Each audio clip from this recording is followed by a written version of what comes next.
con el viceministro de Salud de la provincia de Buenos Aires, Nicolás Kreplak. Hola, Nicolás, ¿cómo estás? ¿Qué tal? Buenas noches, ¿cómo están? ¿Qué va a pasar mañana? Bueno, muy probablemente se haga un análisis de la situación de conjunto del país, donde se está viendo en el interior del país y de la provincia de Buenos Aires la aparición de más brotes. Esto es bastante más significativo que en los anuncios anteriores.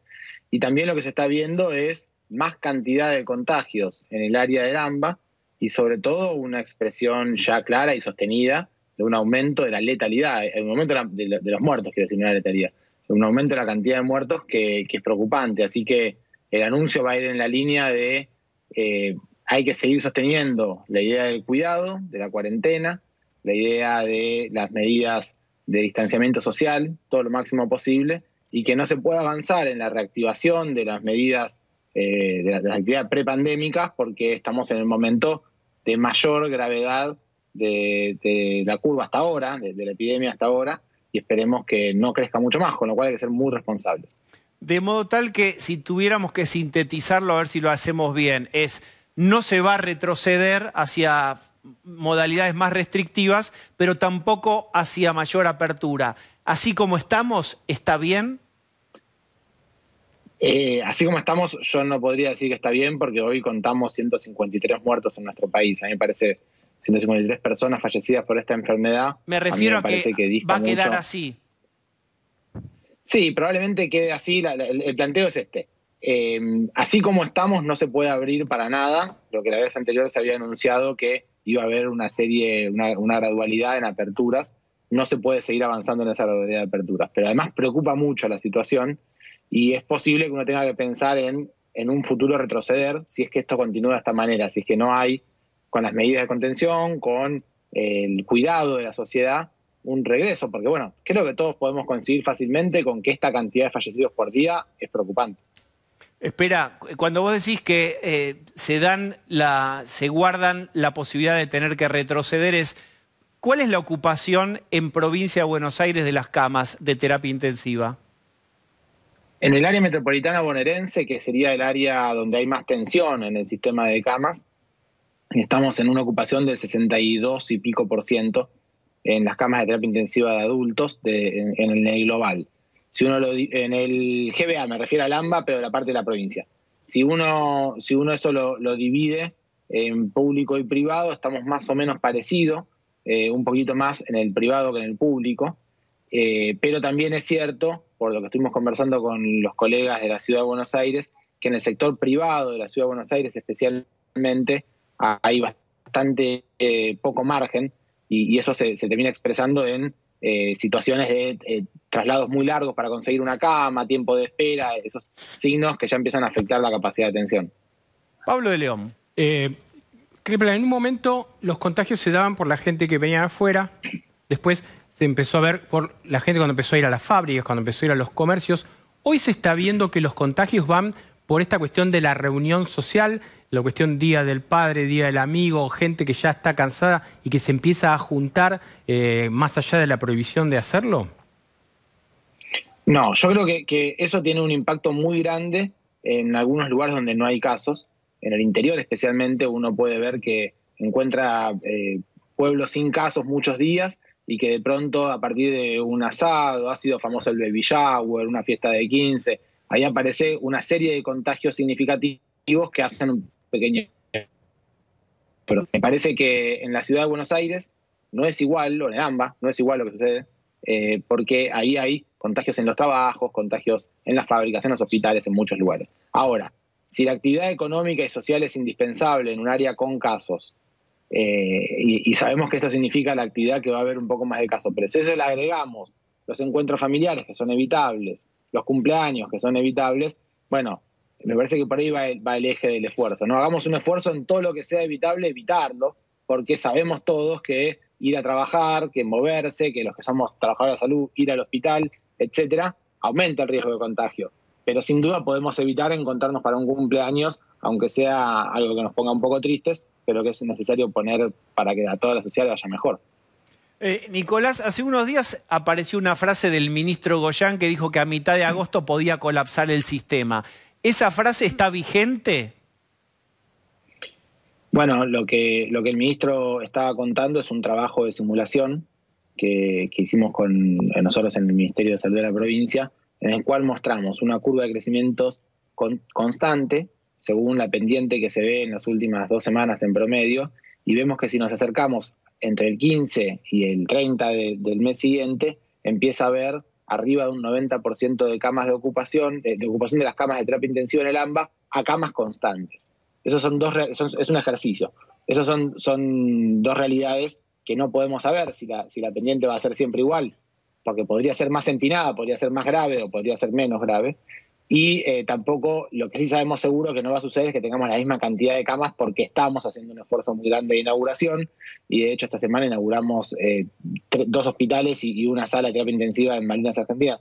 A los 2 hospitales que se inauguraron se agregan bastantes camas. Si las camas fueran constantes, sería para el 15. Si agregamos más camas, por ahí podemos estirarlo a esta pendiente para fin de mes. Pero de todas formas, la cantidad de fallecidos que estamos hablando seguiría aumentando. Si hoy tenemos 150 y seguimos así, llegaríamos a 300 por día. Y esto me parece a mí que es para hacernos reflexionar sin ninguna duda, y esperemos que sea antes de que se ocupen esas camas. Bien, ahora retomaré esto porque me parece que es importante. Marce. Viceministro, ¿cómo le va? Buenas noches. Me da la sensación que usted ha cambiado un poco el discurso en términos de que entiende que hay gente que está necesitando salir a trabajar y no es una cuestión solamente de juntarse en hacer sociales con amigos o con familia. Sobre ese punto le quiero preguntar, ¿se ve mucha movilidad de gente en las calles en el conurbano bonaerense? Entiendo que usted hizo unas recomendaciones desde el área de salud para que se ejecuten los controles. ¿Está conforme con el control que hay, no solo sobre el espacio público, sobre quién transita, sino también sobre el transporte público? Yo creo que es muy difícil transferir la responsabilidad de la no circulación al control externo, vamos, al control de la fuerza de seguridad, por varias razones. Primero, porque no son cantidades suficientes de fuerza de seguridad. Segundo, porque además aquellos trabajadores de la seguridad que están en la calle hace mucho tiempo también se enferman. Tenemos una gran cantidad de efectivos de la policía que están enfermos. Pero además, porque no es el tipo de Estado que nosotros queremos, propiciamos. Ustedes por ahí se acuerdan al principio cuando fue el elemento obligatorio en China, que había ejército en la calle que obligaba a la gente. Me parece que no es el tipo de sociedad que nosotros construimos, Latinoamérica, Argentina. Entonces, yo no creo que pase por ahí el tema. Me parece que pasa mucho más por las responsabilidades individuales, colectivas, pero no por ese lado. Con lo cual, lo que mañana se va a anunciar, discúlpeme, lo que mañana se va a anunciar entonces no va a ser un nuevo formato de control, sino más bien una suerte de generar conciencia. Bueno, hay que explicar mucho el tema de la conciencia. Me parece que también había un discurso en las últimas semanas respecto de estamos avanzando y la pandemia ha quedado atrás y si se va a jugar al fútbol, se va a jugar. Me parece que no se está viendo que estamos en el momento de más cantidad de casos en todo el mundo, pero que el epicentro del mundo es acá. Que de todos los países donde están apareciendo más cantidad de casos es Latinoamérica y es Sudamérica, uno de los lugares donde más casos hay. Y que tenemos que entender que si todos los países del mundo cuando tuvieron sus picos se cuidaron mucho, nosotros no podemos no hacer eso. Nosotros nos hemos cuidado mucho para estirar este pico que no sea muy rápido, nos ha venido muy bien. Nosotros en la provincia arrancamos con 883 camas de terapia intensiva y hoy tenemos más de 1950 camas de terapia intensiva de adultos, ¿no?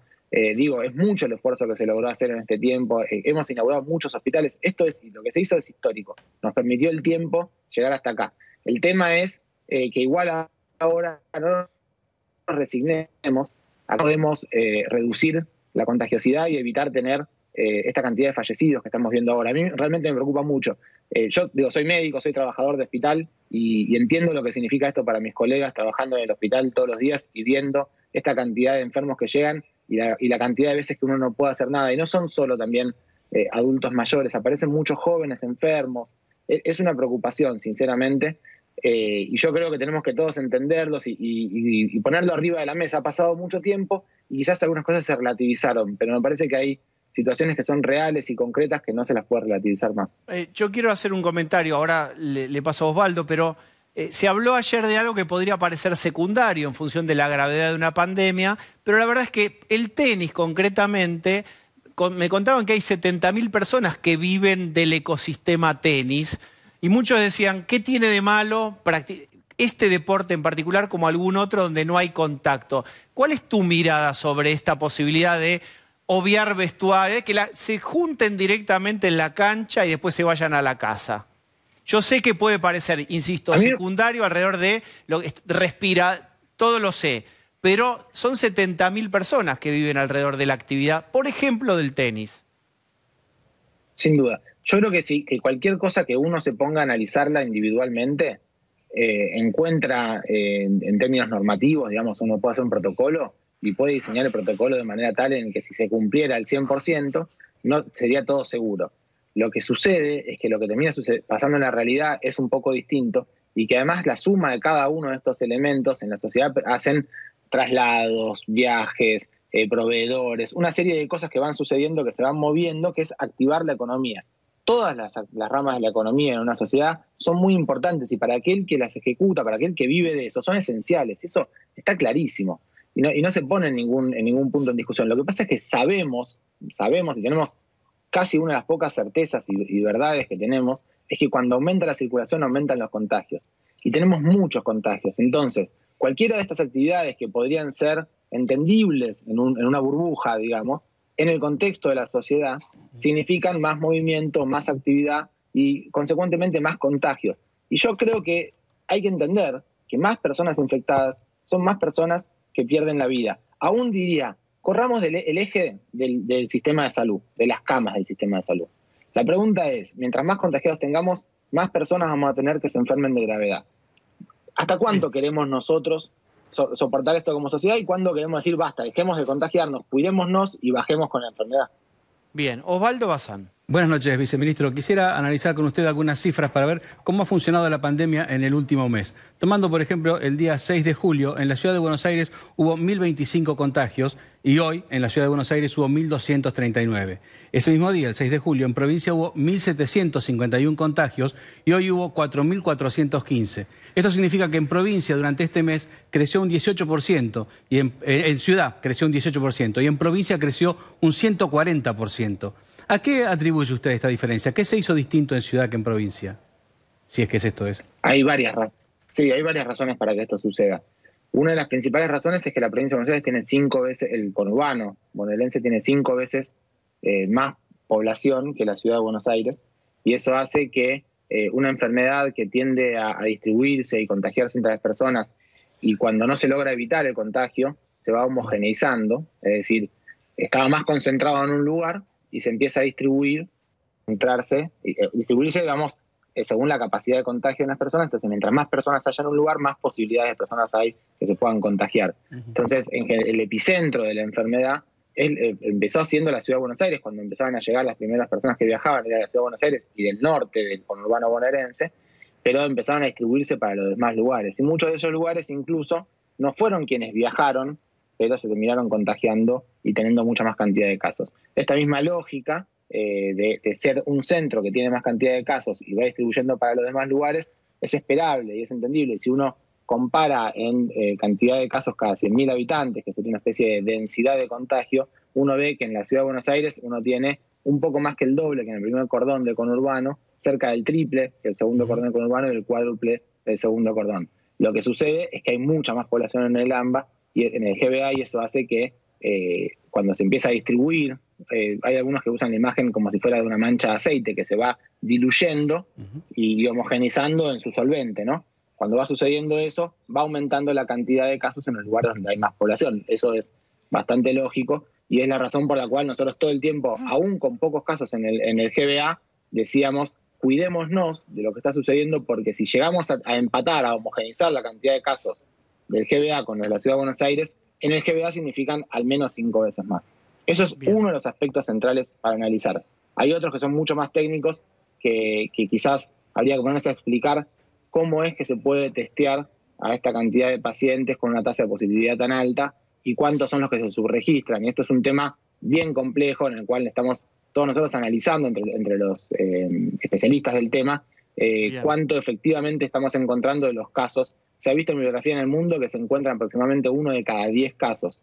Esperemos que esto no sea lo que estamos viendo nosotros y que tengamos un mejor registro, por supuesto. Nicolás Kreplak, muchas gracias por este ratito. Por favor, ustedes, hasta luego.